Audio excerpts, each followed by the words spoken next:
Okay, so we're diving into The Dichotomy of Leadership. By Jocko Willink and Leif Babin. Right, by Jocko Willink and Leif Babin. You've given us this book wanting to, really extract those core principles. Yeah. And that's what we're here for. That's it. Now, this book, it goes into some pretty intense situations. Oh, yeah. Like, imagine you're leading a SEAL team, bullets are flying, you have to be aggressive, right? Mm-hmm. But then, one of your own guys accidentally fires, almost hitting your team. Yeah, it's Talk about a leadership nightmare. It's a great point to start at because the previous book, Extreme Ownership, Right. it it lays out this great framework, Mm-hmm. but this book really gets into the nuance of it all. Okay. And I think that's what's so fascinating here. So it's not just about going to that extreme. Yeah. It's about finding that tension between those opposing forces. Yeah, and how do you balance that tension? Yeah. Because that's what makes an effective leader. It's like walking a tightrope. That's a good analogy. Yeah. So our mission for this deep dive is to go beyond just summarizing. Okay. We're on the hunt for those aha moments. I like that. The counterintuitive insights that can help someone become a better leader, Yeah. whether you're in the military or just leading your own life. Yeah. And I think one of the big aha moments, or at least for me, was that very first dichotomy. Okay. You know, the balance between caring for your people Right. and getting the mission done. And Jocko shares that story right about the wounded SEAL in Iraq. Oh, yeah. That was a powerful one. It just drives that point home. Yeah. And it's incredible to me how the SEAL's biggest concern, even while facing this potentially life-altering injury, Right. was letting the team down. Yeah. It's like that loyalty is just so intense. And it speaks volumes about, their commitment to each other and their commitment to the mission. Mhm. But, it puts a huge weight on the leader's shoulders as well. Oh, absolutely. Jocko had to make tough calls, Right. even when it meant putting those he cared about at risk. Like sending Leif and his team on that building clearing mission, right? Exactly. Knowing they could be killed. And they very well could have. That's where it gets so interesting to me because Yeah. how do you, as a leader, reconcile that? Yeah. How do you reconcile that internal struggle? Right. Well, the book really emphasizes this importance of avoiding what they call paralysis by guilt. Okay. Leaders are responsible for everything that happens on their watch. Right. But that responsibility, it's a motivator. It's not a shackle. Okay. It's about making those tough calls, even when it hurts. So, have you ever been in a position, listener, where you had to make a decision that negatively impacted someone Mm-hmm. that you cared about, Yeah. but you knew it was for the greater good? Yeah. That's kind of the tension we're talking about here. Exactly, but magnified tenfold. Oh, yeah, absolutely. And the book goes beyond just, presenting the problem. Okay. It offers practical advice, too. Right. Like the next chapter that focuses on owning everything, but empowering others. Yeah. Prime example. Jocko, initially, right, he was micromanaging everything, Oh, yeah, he admits that. driven by that sense of total responsibility. Right. But he realized that was actually stifling his team. Totally. And it wasn't until he learned to step back Yeah. and empower his junior leaders Empower those junior but leaders. they were able to truly excel. And that's where the concept of decentralized command comes in. Okay, so instead of trying to control every single detail, Right. you're creating a network of leaders Yes. at every single level. All the way down to the front line. So have you ever felt completely overwhelmed at work, listener? Yeah. Maybe you were trying to do too much yourself. Because maybe you haven't empowered your team, Hmm. And it's funny because this principle isn't just for military leaders. Yeah. This applies to everyone. Absolutely. Think about it in your own work. Because delegating effectively can be a game changer. Oh, yeah. It's about understanding that extreme ownership doesn't mean doing everything yourself, right? It means fostering a culture of ownership within your team. I like that. Yeah. Now, that theme of finding balance continues in the next chapter, Okay. where the book contrasts holding the line with bending the rules. Okay. And this was one of those aha moments for me, because Yeah. on one hand, Yeah. Jocko is incredibly strict about things like radio procedures, Right. because in combat, clear communication Absolutely. can be the difference between life and death. Literally. Yeah. But then he allows his SEALs to wear non-regulation patches on their uniforms, Right. even though it's technically against the rules. Right. But he recognizes the importance of unit cohesion and morale. So it's about picking your battles. Why? Some roles are non-negotiable, and others can be flexed to build morale. And even achieve strategic goals. Yeah. So what's your radio procedure, listener? That's a good question. What's that thing that must be done right, no matter what, in your field? And where could you allow some flexibility to build buy-in from your team? I mean, this concept really forces you to examine your own leadership approach. It really does. And speaking of tough decisions, the next chapter delves into a particularly challenging dichotomy. Okay. Mentorship versus necessary removal. Yeah, that's a tough one. This balance between loyalty to individuals and loyalty to the mission. It is. And that's where the story of Rock comes in, right? Yeah, Rock the SEAL trainee who just couldn't keep up. Who just couldn't keep up. Yeah. It's heartbreaking. It is. Because the leaders tried everything to help him succeed. Coaching, mentoring, extra training. But ultimately, they had to let him go. Yeah. For the safety and effectiveness of the entire team. For the good of the team. It's a really difficult decision. It is. But as Jocko says, sometimes keeping someone on, even if it's out of loyalty, can hurt everyone in the long run. Yeah. I think we've all had to experience that in some way. And, and this principle has applications beyond just firing someone, right? Yeah, for sure. Like, have you ever poured your heart and soul into a project that just wasn't working? Yeah. Knowing when to pivot, when to cut your losses. Absolutely. That's a critical leadership skill. For sure. It's about recognizing when your efforts, however well-intentioned, are doing more harm than good. Exactly. Not easy, but so important. So important. And this next chapter, this one really resonated with me. Okay. It's about balancing aggression with prudence. Yeah. And this is a concept that can be applied to so many different situations. Absolutely. So the book introduces this idea of being default aggressive. Right. Which is about being proactive and taking initiative. Yeah. But it's not about being reckless. It's not. Right. And Leif shares a story about time when he initially pushed to clear a village. Yeah. But ultimately advised against it. Yeah. Because he recognized that the risks outweigh the potential gains, even though he's known for his aggressive style. Exactly. And I think that's what's so interesting about this concept. Yeah. Sometimes the most courageous and strategic decision is to step back. Right. And exercise caution. So think about a risky business decision you've made, listener. Was it truly bold? Right. Or was a calculated step back the wiser choice? Yeah, the choice that no one else saw. Yeah. Yeah. A really great question to ask yourself. Yeah. This book really encourages you to reevaluate your own past decisions and your approach to risk-taking. Absolutely. And that leads us to another crucial aspect of leadership. Okay. Training. Okay. Specifically, finding the right balance between pushing your team hard but not crushing them. Not crushing them. This chapter was so insightful. It was. Jocko tells a story about a SEAL training scenario. Yeah. That was so intense it became pointless. Right. They were just getting crushed. The trainees were so overwhelmed they couldn't learn. Right. It was just pain for the sake of pain. It was. Not for growth. Right.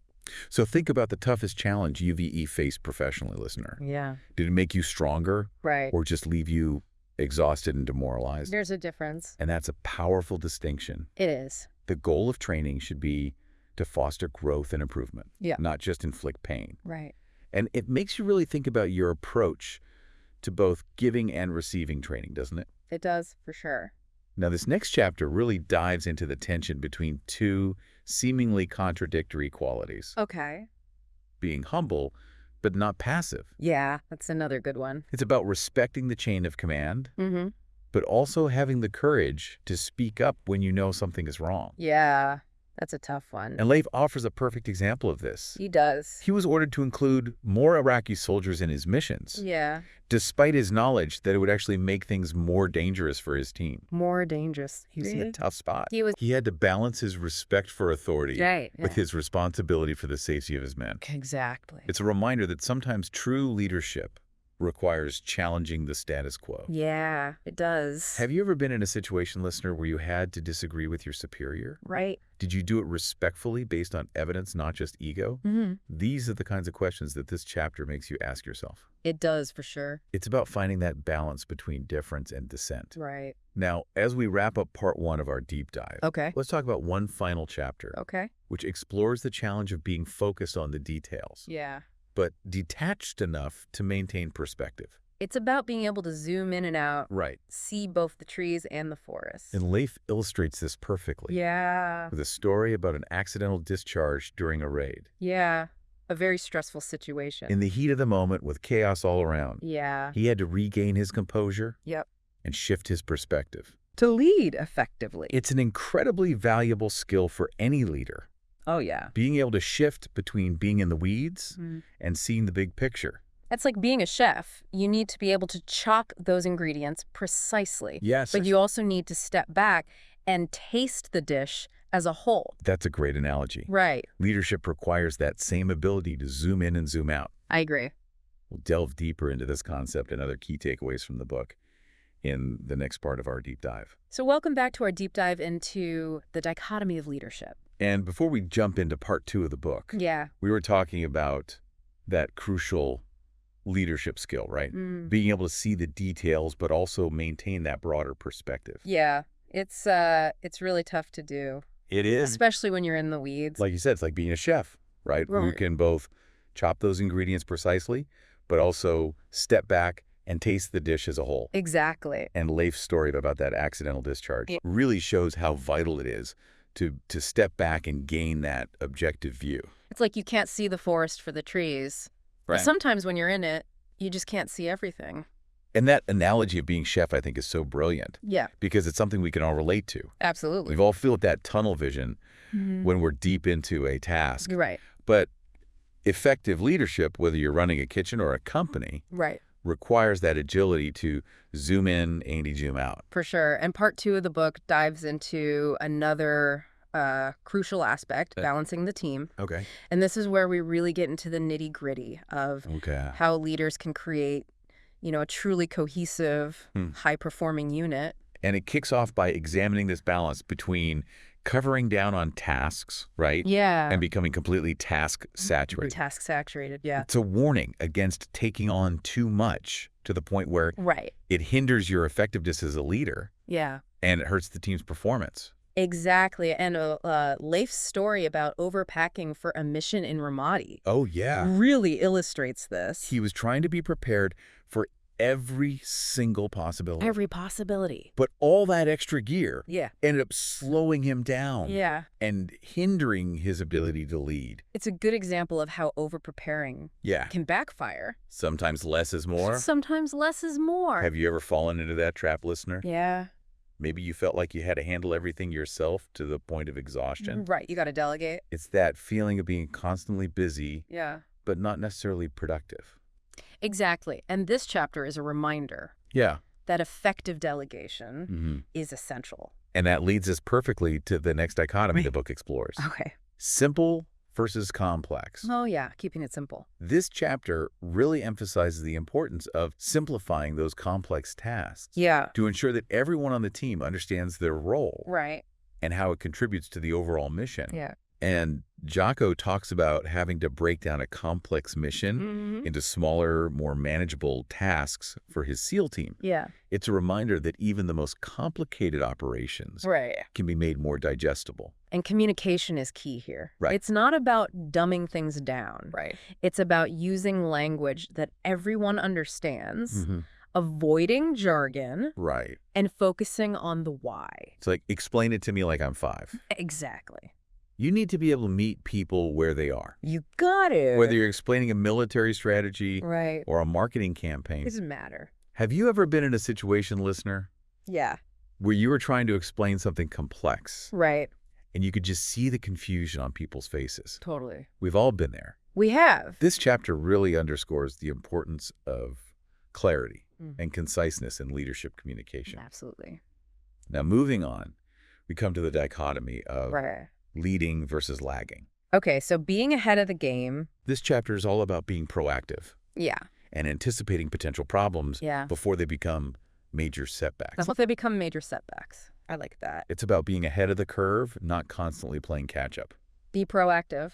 And Jocko tells a story about a time when he failed to anticipate a problem, which resulted in his team being delayed and the mission being jeopardized. Yeah, that's not good. It's a valuable lesson about foresight and planning. Yep.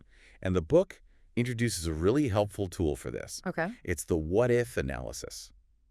Yeah, I like that. It's so simple, It is. but effective. Yeah. By asking yourself, what if this happens? Right. You can start to identify those potential roadblocks. Exactly. And develop contingency plans. And then you're ready for anything. Be prepared for the unexpected. Right. Not be caught flat-footed. Now, this next chapter explores a balance Okay. that can be quite challenging. Okay. Detachment versus engagement. And this is a tough one. It's that tricky act of staying emotionally connected to your team Right. while also being able to make objective decisions, Yeah. even when the stakes are high. Even when the stakes are high. And Leif actually shares a personal story He does. about a time when he let his emotions cloud his judgment, Yeah. which led to a bad call. And a negative impact. It's a good reminder that even the best of us can make mistakes Yeah. We're human. when we let our feelings get in the way. Right. But what's interesting is that the book doesn't advocate for suppressing those intense emotions altogether. Right. It's about harnessing them. Right. Because that intensity, it can be channeled. Okay. And it can be, the driving force Okay. behind your leadership. So it's about finding ways to harness that energy effectively Yeah. without letting it control you. Without letting it control you. And the book talks about the tactical pause as a technique for regaining composure in those stressful situations. Yeah. Take a breath. Have you ever used something like that in your own life, Yeah. listener? Yeah. It can be as simple as taking a few deep breaths, Right. stepping away from the situation for a moment, Yep. and then re-engaging with a clearer head. Hit the reset button. It's like hitting the reset button on your emotions. Yeah, for sure. It's a great reminder that we all have the power to regulate our own emotional state, We do. even in the midst of chaos. Absolutely. Now, speaking of emotions, Okay. the next chapter explores another tricky balance, Right. being detached versus being emotional. Yeah. So this goes back to what we were discussing earlier about, Right. making decisions based on facts, not feelings. Right. But, it takes it a step further. Okay. Exploring how we connect with our team on a human level Right. while still maintaining that objectivity. And Jocko tells a story He does. about a time when he was so emotionally invested in his SEAL team Mm-hmm. that he made a decision based purely on feelings, Right. and it almost jeopardized the mission. Right. It's a good reminder that we have to be careful about letting our emotions Right. cloud our judgment, Right. especially when the stakes are high. Especially when the stakes are high, but we can't be completely detached. We can't lead from a place of emotional isolation.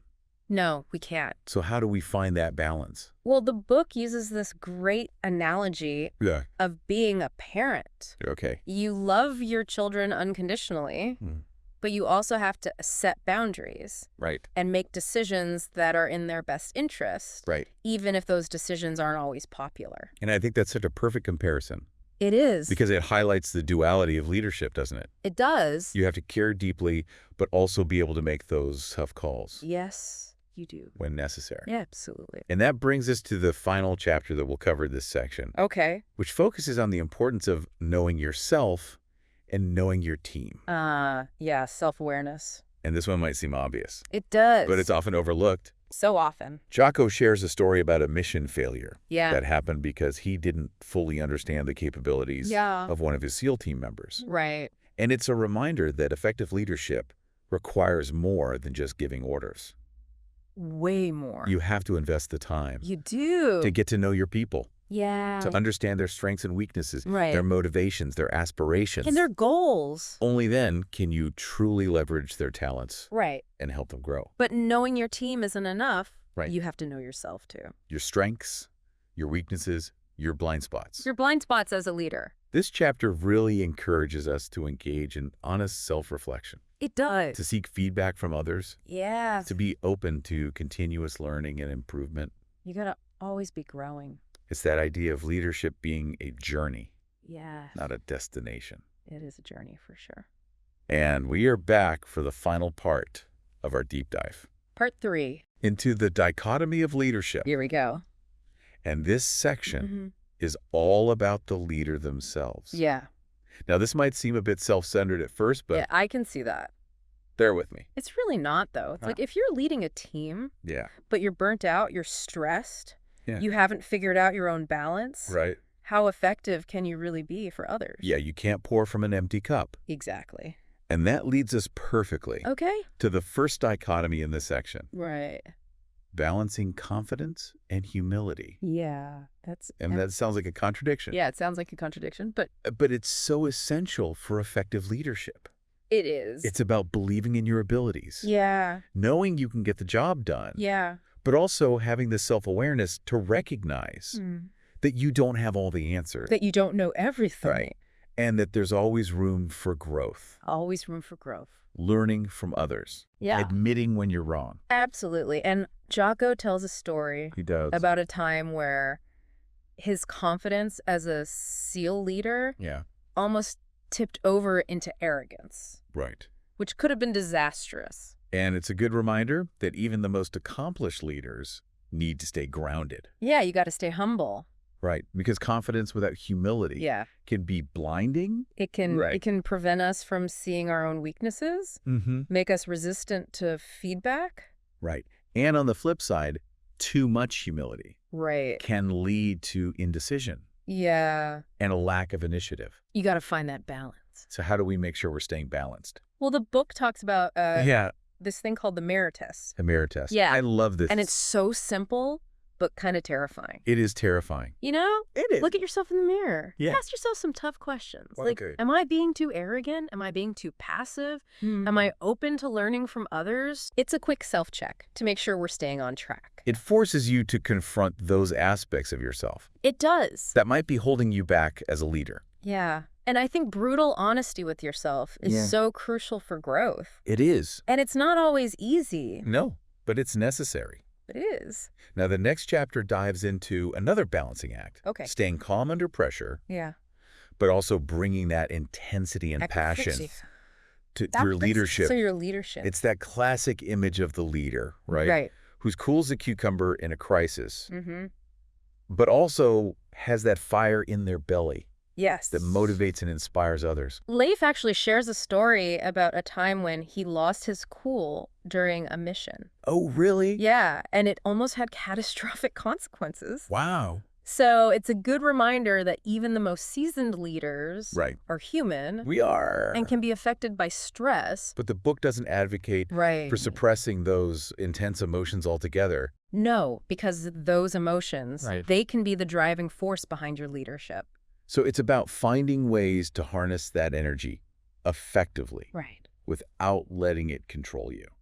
Without letting it control you. And they talk about the tactical pause, again, as a technique Yeah, the tactical pause. for regaining composure in those Yeah. stressful situations. Yeah. Have you ever used that, listener, Yeah. in your own life? I know I have. It can be as simple as taking a few deep breaths, Stepping back. stepping away from the situation, Yep. re-engaging with a clearer head, This is reset. hit that reset button. That's it. Now, speaking of emotions, Okay. the next chapter explores Yeah. another tricky balance. Let's hear it. Detached versus emotional. Okay. And this goes back to what we discussed earlier about Yeah. making decisions based on facts, not feelings. On the facts.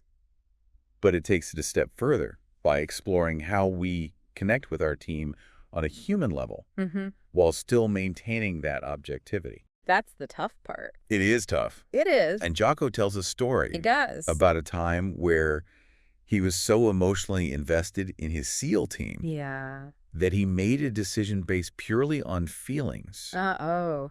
And it almost jeopardized the mission. That's not good. And it's a good reminder that we have to be careful Mm-hmm. about letting our emotions cloud our judgment, We do. especially when the stakes are high. Especially when the stakes are high, but we can't be completely detached. We can't lead from a place of emotional isolation. Right. So how do we find that balance? How do you find that balance? Right. Well, the book uses the analogy Yeah. of being a parent. Okay. You love your children unconditionally, Yeah.